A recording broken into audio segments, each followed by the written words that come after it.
जैसे कि बताया कि आईयूपीएसी नोमेनक्लेचर्स में बहुत सारे कंपाउंड्स का हम लोग नेमिंग कर सकते हैं। और ऑर्गेनिक कंपाउंड्स में आईयूपीएसी नोमेनक्लेचर्स क्यों आया? क्योंकि ऑर्गेनिक कंपाउंड्स बहुत ज़्यादा हो गए, उसका नेमिंग बहुत डिफिकल्ट हो गया, इसलिए आईयूपीएसी नोमेनक्लेचर्स आया। उसका रिसोर्सेस ऑर्गेनिक कंपाउंड्स मिलने के बढ़ गए तो बहुत सारे कंपाउंड्स हो गए, बहुत सारे कंपाउंड्स, इसलिए आईयूपीएसी नोमेनक्लेचर्स का सिस्टम बनाया गया। तो इसका मतलब ये क्लियर है कि कंपाउंड्स, मिलियंस ऑफ कंपाउंड्स है ऑर्गेनिक कंपाउंड्स के। तो सिर्फ एक चीज़ कह देने से आईयूपीएसी से तो जी होगा, लेकिन हमें और ज़्यादा कुछ इसके बारे में स्टडी करते हैं, इसका क्लासिफिकेशंस पढ़ते हैं। ऑर्गेनिक क्लासिफिकेशन मतलब जो कंपाउंड्स बहुत ज़्यादा हो गए उनके और ही ज़्यादा इजी अंडरस्टैंडिंग के लिए, स्टडी के लिए कंपाउंड्स को डिफरेंट टाइप में डिवाइड कर दिया गया। क्या? क्लासिफिकेशन ऑफ ऑर्गेनिक कंपाउंड्स, यहाँ क्लासिफिकेशंस पढ़ते हैं।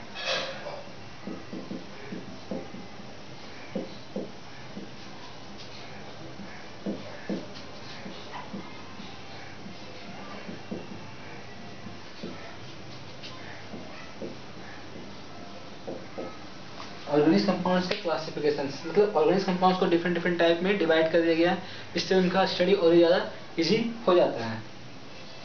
थोड़ा सा ये हमें अभी हम यहाँ पे शॉर्ट में बता रहे हैं, आगे जब स्टडी करेंगे तो बहुत ज़्यादा अच्छे से क्लियर होगा।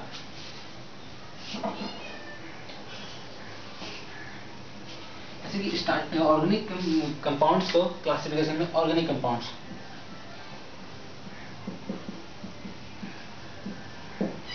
ऑर्गेनिक कंपाउंड्स को स्टार्टिंग में दो भाग में डिवाइड किया गया।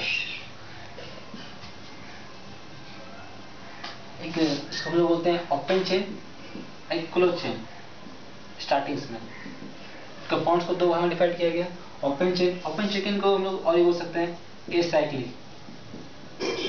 एसाइक्लिक बोल सकते हैं, या तो इसको हम लोग एलिफेटिक बोल सकते हैं। ओपन चेन हो सकते हैं, एसाइक्लिक हो सकते हैं, एलिफेटिक बोल सकते हैं। इस तरह इसको क्लोज चेन बोल सकते हैं, या रिंग बोल सकते हैं, या cyclic compounds, aliphatic compounds. Mainly organic compounds को स्टार्टिंग में दो भाग में डिवाइड किया गया, ओपन चेन में और क्लोज चेन में। हम लोग ओपन चेन्स के बारे में कुछ समझेंगे, क्लोज चेन के बारे में समझेंगे। क्लोज चेन्स का डिवीजन बहुत ही ज़्यादा हुआ है, और ओपन चेन्स के बारे में समझते हैं। ओपन चेन्स को स्टार्टिंग में समझेंगे, इसको भी दो भाग में डिवाइड किया गया है, सैचुरेटेड और अनसैचुरेटेड।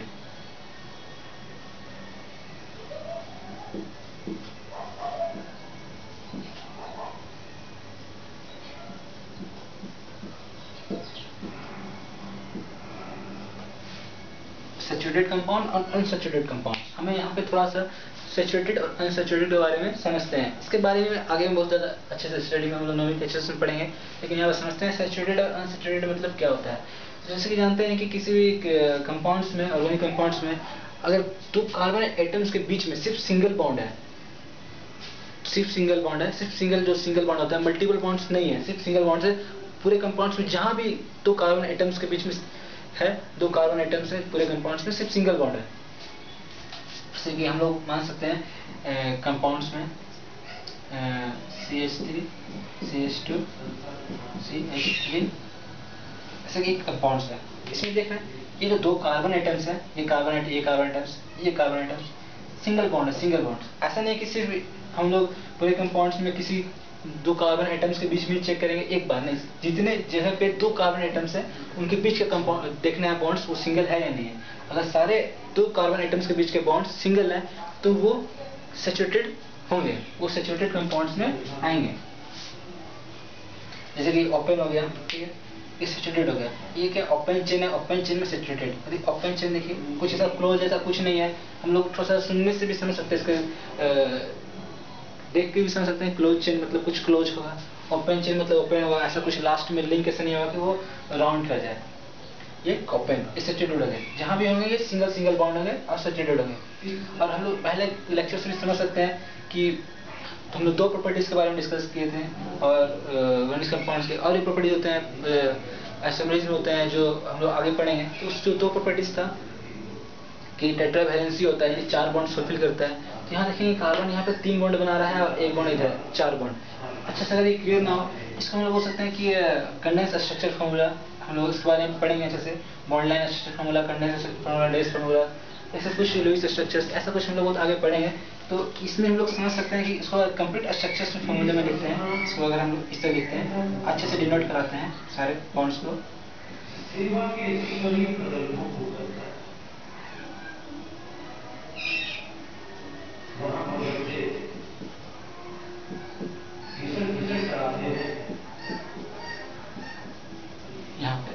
यहाँ पे किसी के कार्बन आइटम्स का 4 वैलेंसी फुलफिल हुआ है।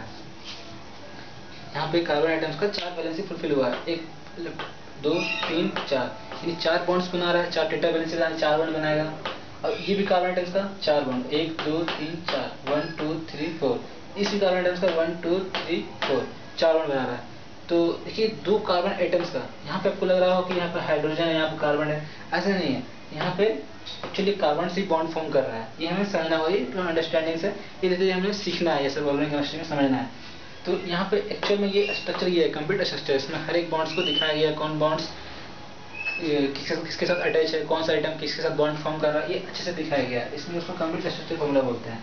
इसमें देखो ये बॉन्ड्स, ये बॉन्ड्स, ये बॉन्ड कार्बन के साथ अटैच है, ये बॉन्ड दूसरे कार्बन के साथ अटैच है, ये 4 वैलेंसी फुलफिल कर रहा है। और ये 2 कार्बन आइटम्स के बीच में अगर ये सिंगल बॉन्ड है, यहाँ पर 2 सिंगल बॉन्ड है, तो इसको क्या बोलते हैं, सैचुरेटेड कंपाउंड्स बोलते हैं। अनसैचुरेटेड, ये भी अनसैचुरेटेड 2 तरह का हो सकता है, double bond unsaturation, triple bond unsaturation. और मतलब अनसैचुरेटेड का मतलब ये कि कंपाउंड्स में कहीं पे भी डबल बॉन्ड या ट्रिपल बॉन्ड होगा।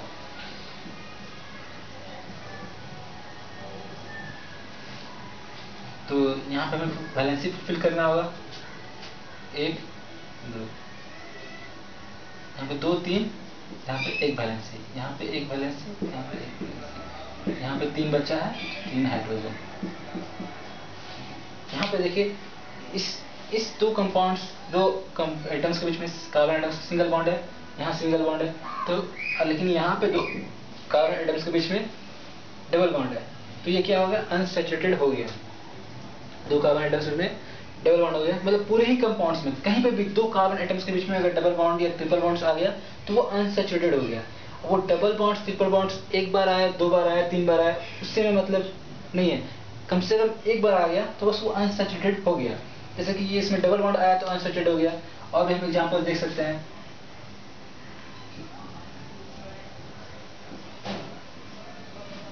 यहाँ पे वैलेंसी फुलफिल करेंगे, 4 बॉन्ड बनाएगा।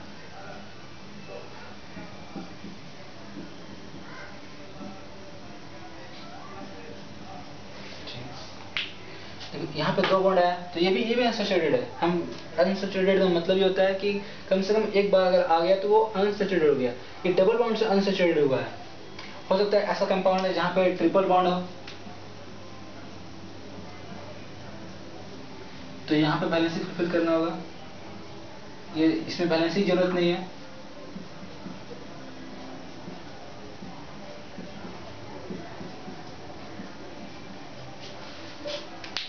इसमें कोई हाइड्रोजन का जरूरत नहीं है, क्योंकि कार्बन आइटम्स का टेट्रा वैलेंसी को फुलफिल करने के लिए 4 बॉन्ड बनाने के लिए एक 3 बॉन्ड, 1 बॉन्ड, 4 बॉन्ड, यहाँ पे 3 बॉन्ड है, यहाँ पे 1 बॉन्ड है, तो इससे 4 बॉन्ड ये बना रहा है, ये तो टेट्रा वैलेंसी फुलफिल कर रहा है, इसको कोई हाइड्रोजन का रिक्वायरमेंट नहीं है। ये भी अनसैचुरेटेड है। ये सारा जो एग्जाम्पल्स है ना, ये सारा इधर का एग्जाम्पल्स, ये सारा अनसैचुरेटेड है। ये एग्जाम्पल्स इसमें ट्रिपल बॉन्ड से अनसैचुरेशन है, इसमें डबल बॉन्ड है, इसमें अनसैचुरेटेड है। तो इसका भी ऐसा एग्जाम्पल होता है जिसमें एक से अधिक ट्रिपल बॉन्ड हो। और कुछ एग्जाम्पल ऐसा हो सकता है जिसमें डबल बॉन्ड ट्रिपल बॉन्ड साथ में हो, वो भी अनसैचुरेटेड होता है। जैसे कि हम बोल सकते हैं कि इसे हम कर दें, लेकिन ये अनस्टेबल हो जाएगा, क्योंकि हम लोग 4 बॉन्ड फॉर्म बनाना है ना, तो यहाँ पे 5 बॉन्ड हो जाता है, 3 बॉन्ड, यहाँ पे 4 बॉन्ड, ठीक है। यहाँ पे कार्बन आइटम्स का 5 वैलेंसी हो गया, ऐसा पॉसिबल नहीं है। ऐसा कंपाउंड अगर दिया होगा तो हमें समझना होगा कि कहीं पे एग्जाम में ऐसा आ गया कि ऐसा दिया हुआ स्ट्रक्चर, तो ये हमें समझना होगा कि ये गलत दिया हुआ है, कि क्योंकि कार्बन आइटम्स 5 वैलेंसी ऐसा कुछ नहीं बनाता है, और इसलिए हमें समझ के क्वेश्चंस को सॉल्व करना होगा। तो यहाँ पे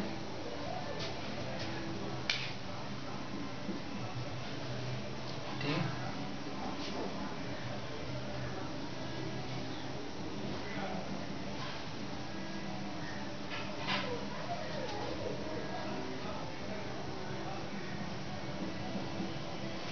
यहाँ देख सकते हैं अभी ये पूरा अच्छे से ये 4 वैलेंसी फुलफिल कर रहा है। यहाँ पे कार्बन के 4 वैलेंसी हैं। इस कार्बन एटम के 3 बॉन्ड 4 बॉन्ड बना रहा है, हाइड्रोजन रिक्वायरमेंट नहीं है। ये कार्बन एटम 3 बॉन्ड इधर बना रहा है और 1 बॉन्ड इधर बना रहा है। ये 2 हाइड्रोजन है, ये गलत है, इसको सही करना होगा ऐसे, ठीक है। ये कार्बन एटम्स 2 बॉन्ड बना रहा है, ये कार्बन एटम्स 2 बॉन्ड यहाँ, 1 बॉन्ड यहाँ, 1 बॉन्ड यहाँ, 4 बॉन्ड। और यहाँ पे इसका 4 बॉन्ड हो रहा है, इस कार्बन का 2 बॉन्ड 1 बॉन्ड 3 बॉन्ड 4 बॉन्ड हो गया टोटल। तो इस तरह ये भी अनसैचुरेटेड है, triple bond double bond compounds में आ गया, वो अनसैचुरेटेड है। तो अनसैचुरेटेड का मतलब फाइनली हम आपको बता रहे हैं, समझिए अच्छे से कि डबल बॉन्ड्स या ट्रिपल बॉन्ड्स, कोई भी डबल बॉन्ड्स आया है एक बार या तो ट्रिपल बॉन्ड्स एक बार आया, या तो दोनों आया हुआ है। मतलब जहाँ भी मल्टीपल बॉन्ड्स का जहाँ भी केस हो गया, किसी भी पूरे कंपाउंड्स में जहाँ भी मल्टीपल बॉन्ड्स कम से कम एक बार आ गया, वो डबल बॉन्ड हो या ट्रिपल बॉन्ड हो, एक बार हो या 2 बार हो, यानी वो अनसैचुरेटेड कंपाउंड्स की लिस्ट में आए। लेकिन सैचुरेटेड में डबल बॉन्ड्स कभी भी नहीं आना चाहिए। पूरे कंपाउंड्स में कहीं भी 2 कार्बन एटम्स के बीच में डबल बॉन्ड्स या ट्रिपल बॉन्ड्स यानी मल्टीपल बॉन्ड्स। मल्टीपल बॉन्ड्स का नहीं मतलब होता है कि डबल बॉन्ड्स या ट्रिपल बॉन्ड्स, ऐसा कुछ भी नहीं होना चाहिए। तो हम लोग उसको सैचुरेटेड बोलते हैं। और ऑर्गेनिक कंपाउंड्स का 2 भाग में डिवाइड किया गया, ओपन और क्लोज। ओपन को हम लोग बोल सकते हैं एसाइक्लिक कंपाउंड्स भी बोल सकते हैं, एलिफेटिक कंपाउंड्स भी बोल सकते हैं। ये भी याद रखना है, अगर एसाइक्लिक कंपाउंड्स के बारे में पूछे तो हमें याद रखना है एसाइक्लिक कंपाउंड्स मतलब ओपन चेन होता है, और एलिफेटिक कंपाउंड्स को अगर दिया हुआ तो ऐसा हम कंफ्यूज ना करें एलिफेटिक मतलब क्या होता है, ऐसा कुछ नहीं। एलिफेटिक मतलब ओपन होता है, ये याद रखना है। अगर रिंग दिया हुआ है, साइक्लिक दिया हुआ है, क्लोज दिया हुआ है, नहीं हमें क्लोज समझना है। और क्लोज का भी क्लासिफिकेशन बहुत ही ज़्यादा हुआ है, तो वो हमें अच्छे से समझना है क्लोज चेन का क्लासिफिकेशन।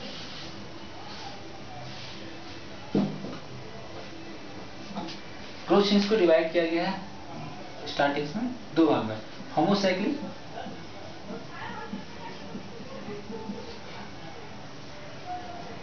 हेट्रोसाइक्लिक।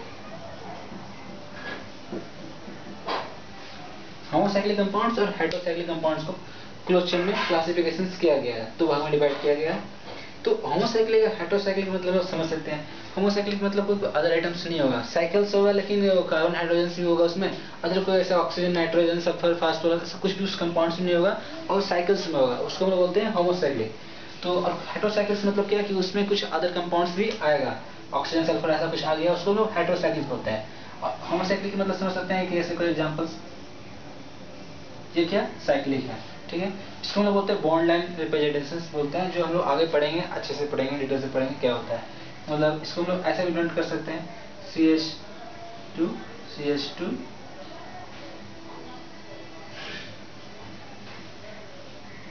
CH2, इस CH2 ये इस टाइप का है, तो साइकिल्स है, इसमें कोई अलग कंपाउंड्स ऐसा कुछ नहीं है, इसलिए इसको बोलते हैं होमोसाइक्लिक।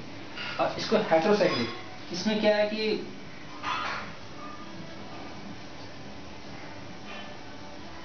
जैसे कि यहाँ पे ऑक्सीजन एटम्स आ गया, इसको हम लोग हेट्रोसाइक्लिक कंपाउंड्स बोलते हैं। तो ऐसा कुछ ऑक्सीजन ऐसा कुछ आ गया तो हेट्रोसाइक्लिक ऐसा कुछ आ गया।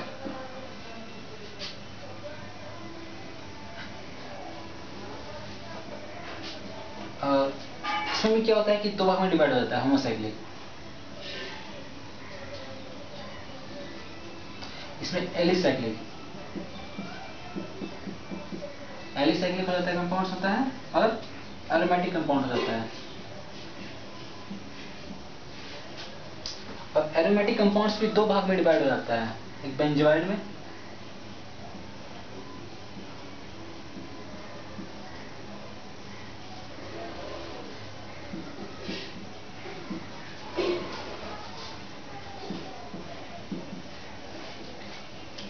एलिसाइक्लिक में डिवाइड होता है, और एरोमेटिक में डिवाइड होता है होमोसाइक्लिक। एलिसाइक्लिक का भी एग्जांपल्स बताए थे आपको। और एरोमेटिक्स में डिवाइड होता है, उसमें बेंजोइड होता है और नॉन बेंजोइड होता है। तो इसमें एरोमेटिक्स के बारे में पढ़ेंगे, चैप्टर्स पढ़ना है, अच्छे से समझना है, उसमें लोग समझेंगे। और हेट्रोसाइक्लिक भी डिवाइड होता है एलिसाइक्लिक में और एरोमेटिक्स में।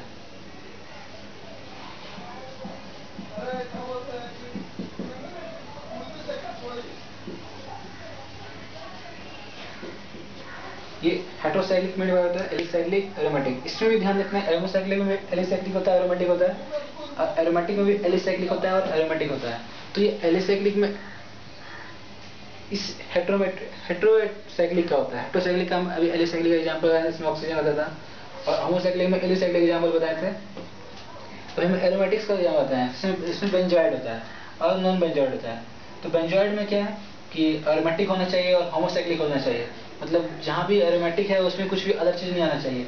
इससे कुछ अगर अच्छे से क्लियर ना होता हो तो आगे बहुत अच्छे से क्लियर होगा। स्पेंजॉइड का एग्जाम्पल बता रहे हैं यहाँ पे, स्पेंजॉइड का। इसमें क्या बेंजीन रिंग, इससे बॉन्ड लाइन स्ट्रक्चर है।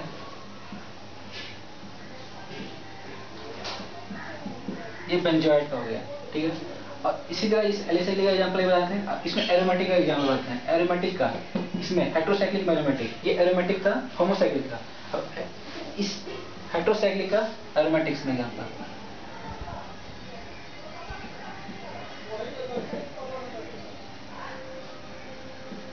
ये अगर अच्छे से ना दिख रहा हो तो हम बड़े बना दें।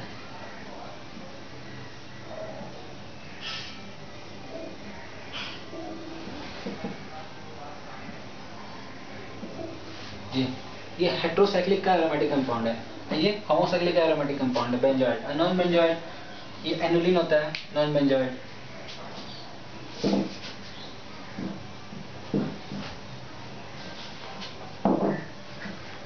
ये इसका एग्जांपल है। आइए इसका एरोमेटिक का। अभी हम नॉन बेंजॉइड का बना रहे हैं। ये थोड़ा सा डिफिकल्ट है।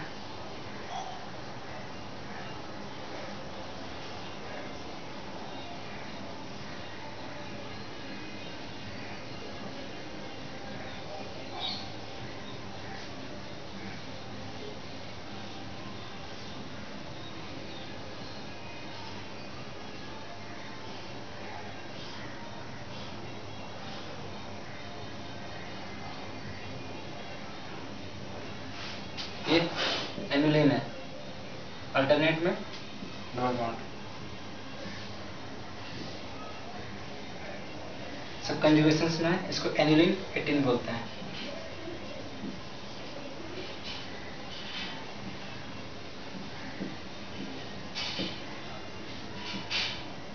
एनुलिन 18 ये नॉन बेंजॉइड का हुआ, ये बेंजॉइड का हुआ, ये एरोमेटिक का हुआ। और जैसे कि हम एलिसाइक्लिक का भी बताए थे, साइक्लो इसका एलिसाइक्लिक का